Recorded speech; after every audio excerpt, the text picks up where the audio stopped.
begin. Pure Acceleration bounced out Gracious Garçon and Romanos, who's using the rail to go through a lead. So it's Romanos from Gracious Garçon and Pure Acceleration.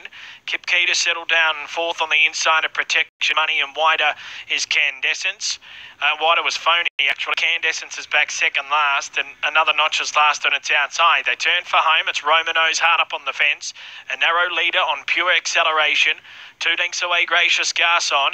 They follow Protection Money. Phony coming down the outside. Running on now strongly is Another Notch.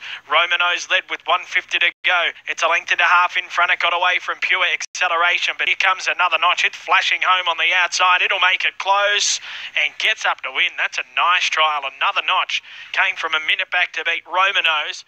Third maybe Kip Keita, just from Pure Acceleration. Then Gracious Garçon and Candescence. Well back in the field, Protection Money and Phony's